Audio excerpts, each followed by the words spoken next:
par Lucie Gosselin il y a 8 ans, Barack Obama, alors président des États-Unis, a rendu une visite officielle à la famille royale britannique aux côtés de son épouse Michelle. Comme le révèle le tabloïd britannique Hello ce samedi 18 mai 2024, le prince George avait alors réalisé un gros impair, en cassant les codes vestimentaires que la royauté britannique s'impose depuis des décennies. La suite après la publicité. Le prince George est-il un petit coquin? Comme le révèlent nos confrères britanniques de Hello, l'aîné de la fratrie du prince de Galles William et de son épouse Kate Middleton, a fait parler de lui il y a quelques années lors de la visite officielle du président des États-Unis Barack Obama.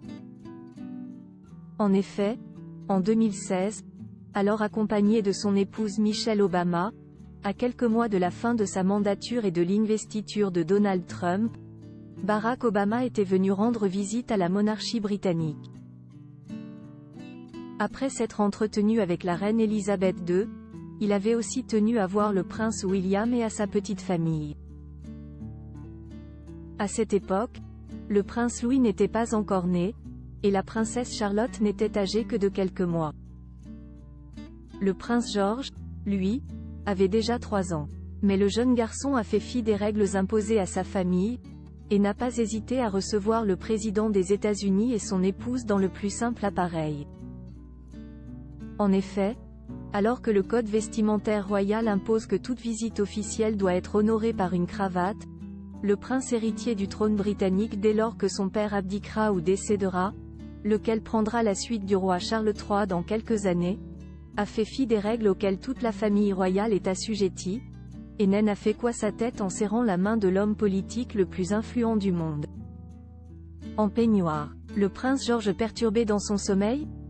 Sur les 2 clichés officiels exhumés par Hello et que Pure People vous propose de revoir, le prince George semble quelque peu embarrassé, et apparaît rougissant, vraisemblablement intimidé par la présence du président américain et de son épouse. Le jeune enfant, qui n'avait toujours pas soufflé sa 3e bougie à ce moment-là, semblait avoir été dérangé pendant sa sieste ou son sommeil, et était encore quelque peu endormi.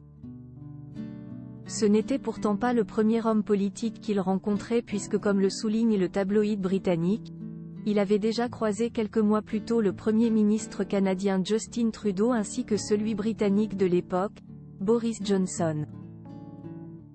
Le code vestimentaire royal comporte 3 niveaux de formalité, selon les invités et le degré d'importance de la rencontre. Le premier code vestimentaire, appelé cravate blanche, est adopté pour les banquets officiels, les événements royaux officiels, et les visites de femmes et hommes d'État. Il impose le port d'une cravate noire, assortie à un nœud papillon blanc pour les hommes. Les femmes, elles, doivent porter une robe de soirée longue et formelle. Le second niveau, appelé cravate noire, comprend un smoking court pour les hommes, et un nœud papillon noir. Les femmes ont également une plus large liberté vestimentaire, et peuvent opter pour un tailleur pantalon ou une robe de cocktail. Enfin, le dernier niveau, appelé décontracté chic, autorise les membres de la famille royale britannique à porter les vêtements qu'ils souhaitent, dans lesquels ils sont le plus confortablement établis, tels que des pulls ou des chemises à col. C'est le cas lors des après-midi privés qui peuvent être photographiés, comme des anniversaires, les fêtes de père ou de mère, par exemple.